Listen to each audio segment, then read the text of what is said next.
नमस्कार विद्यार्थी मित्रांनो, बघा कॅलेंडर ट्रिक्स न सॉल्व्ह करायचा असेल तर वाढदिवसाचे प्रश्न तुम्हाला वारंवार विचारले जातात. बघा आता इथे जन्मदिवस दिला 3 मार्च 1992, त्याचा तुम्हाला 10वा वाढदिवस करायचा आहे. तर मग 1992 मध्ये तुम्ही 10 ऍड करा तर किती होणार आहे? 2002. हा त्याचा काय असणार आहे?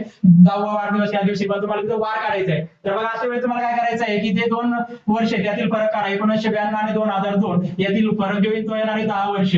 त्यानंतर 1992 आणि 2002 मध्ये लीप वर्ष किती? तर बघा 1996 एक लीप वर्ष आहे आणि 2000 एक लीप वर्ष, म्हणजे असे टोटल यामध्ये 2 लीप वर्ष आहे. 10 वर्ष आणि लीप वर्षाचा बेरीज करा 12 आणि याला 7 ने भागा 5 बाकी राहते. म्हणजे तुम्हाला जो वार दिलेला आहे त्या वारात तुम्हाला काय करायचं? 5 दिवसांनी पुढे जायचंय. 5 दिवसांनी पुढे गेलं म्हणजे आन्सर तुमचा येईल तर रविवार. अशा पद्धतीचे ट्रिक्स मित्रांनो आपण पोलीस भरती ट्रिक मध्ये कव्हर केले. 4 सब्जेक्ट या बुक मध्ये दिले. त्यानंतर पोलीस भरती स्पेशल वन लाइनर, त्यानंतर बघा पोलीस भरती ट्रिक सामान्य आणि पोलीस भरती 4 प्रश्नपत्रिका टॉपिक वाईज हे 4ही बुक तुमच्यासाठी पोलीस भरती दृष्टीने उपयुक्त असेल. धन्यवाद.